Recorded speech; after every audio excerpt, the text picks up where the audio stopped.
Bonjour à tous, c'est Toy Slayer, j'espère que vous allez bien. Aujourd'hui je vous propose la review d'une figurine de War Machine, la version MK6 de cette armure. C'est édité par Bandai Tamashii et c'est sous la licence Marvel Avengers Endgame, donc une version de War Machine tirée de ce film.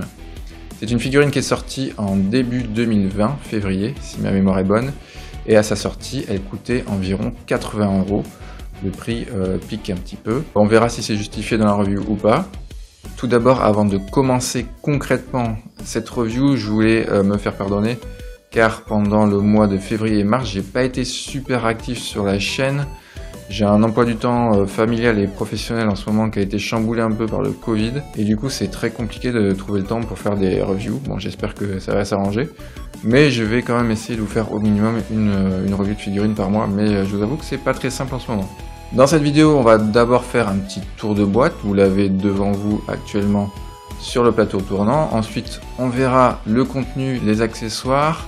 On va se pencher ensuite sur la figurine, son design, ses couleurs et ses options. Et enfin, on finira par un posing et la conclusion. Alors comme vous pouvez le voir, la boîte est assez sobre. Ils se sont pas trop foulés, ça manque un peu d'illustrations sur les côtés. Les autres figurines Avengers Endgame sont un peu dans le même genre, avec des boîtes assez simples. Alors au niveau des accessoires, c'est plutôt généreux. On a plusieurs paires de mains, plusieurs jets de flammes qui vont vous servir à être clipsés sur les pieds ou sur les mains ou sur sa mitraillette qui est sur un bras articulé que vous avez derrière son épaule droite. Donc ces jets de flammes, vous les clipsez et ça vous sert à faire des poses où il est en train de tirer sur ses ennemis ou bien de voler. Seule chose qui me choque un petit peu, c'est qu'il n'y a pas de socle avec de bras articulés pour faire un support, pour le mettre dessus, tout simplement pour faire des poses où il est en train de voler. Donc c'est un peu dommage parce que du coup vous allez devoir aller piquer un autre de ces accessoires pour faire cette pose en train de voler. Donc ça c'est le plus gros manque que je vois pour l'instant en termes d'accessoires. Sinon ça reste correct. On va dire que pour une figurine à 80 €, c'est normal que vous ayez quand même un peu de stuff pour faire du posing. Alors on va s'intéresser maintenant à la figurine en elle-même. Déjà, premier détail plutôt sympathique, c'est que quand vous prenez la figurine, elle pèse son poids surtout au niveau des pieds, tout simplement parce que ils ont lesté la figurine, ils ont fait les pieds en die-cast, ce qui permet de faire des posings où la figurine ne va pas tout le temps se casser la figure, parce que c'est quand même une figurine qui est assez imposante. Quand vous l'avez dans la main, elle pèse son poids. Énormément de détails sur son armure, que ça soit aussi bien devant que derrière. Je ne sais pas si vous voyez bien. Au niveau des couleurs, vous avez une armure plutôt sombre, très mate pour les parties grises. Alors c'est du gris qui vire vers le noir.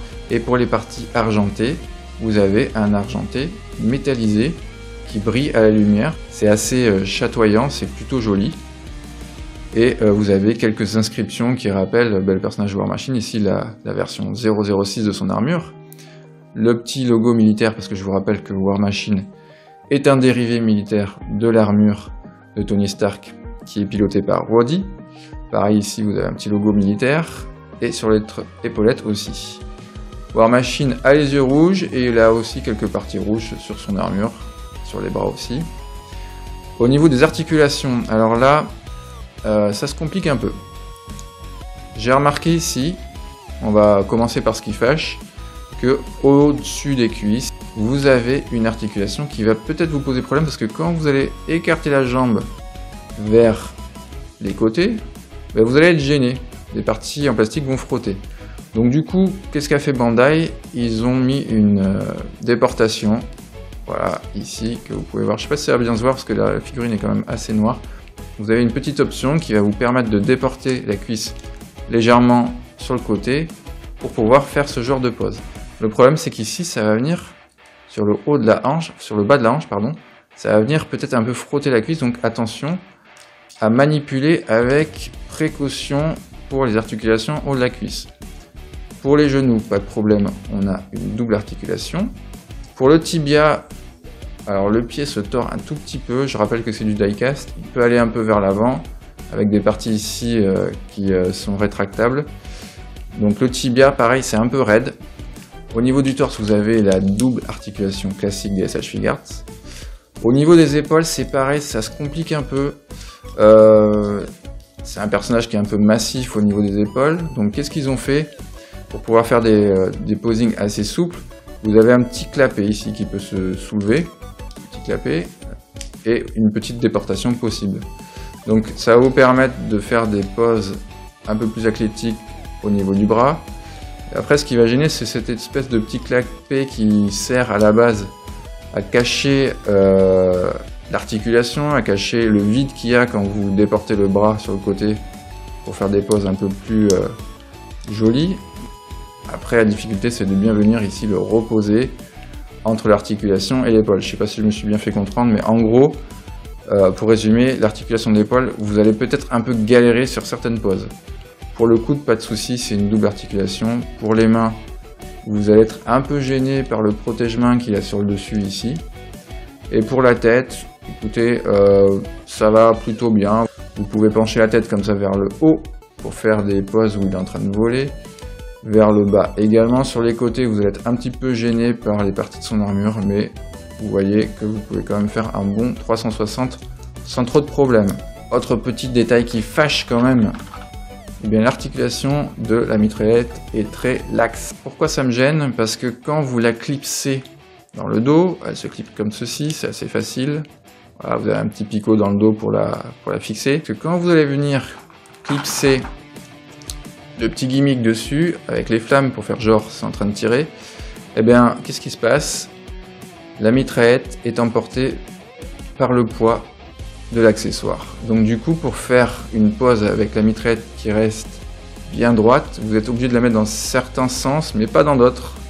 Vous voyez, sur le côté comme ça encore ça tient, mais devant, quand la figurine est debout, ben, ça se casse la figure. Pour résoudre ce problème d'articulation trop laxe, je sais qu'en faisant chauffer le plastique parfois avec un sèche-cheveux, vous pouvez rendre l'articulation un peu plus rigide, mais attention à faire avec précaution parce que là on n'est pas sur du plastique souple, c'est du plastique dur. Ça aurait été une statuette, il n'y aurait pas eu de souci en PVC, je l'ai déjà fait avec ce genre de figurine, mais avec une articulation comme ça, bon, à voir, mais je sais qu'il y a des méthodes qui existent pour les rendre un peu plus raides.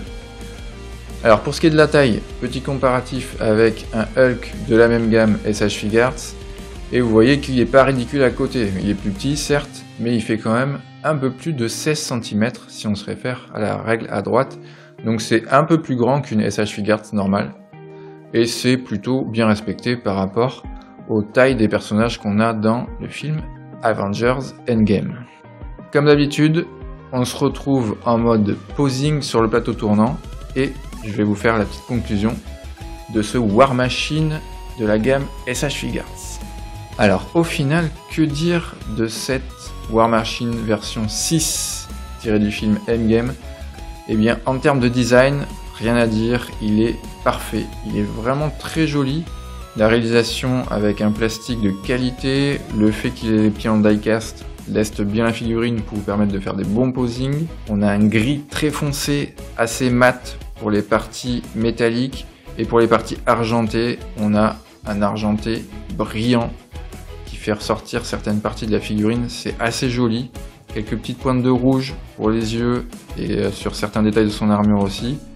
Des petits logos militaires comme on a vu. C'est une très jolie figurine.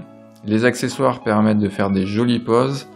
Par contre, il y a des points noirs. Le premier pour moi au niveau des accessoires, cette mitraillette dorsale qui est pas pratique au niveau articulation.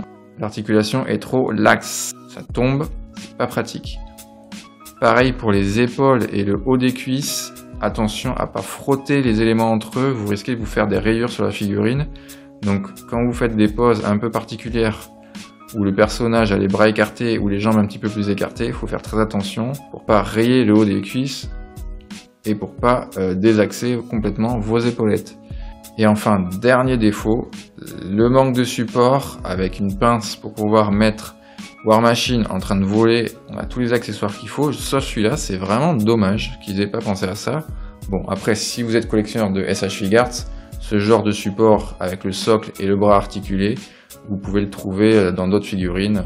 En général, ils sont transparents, donc ça passe plutôt bien.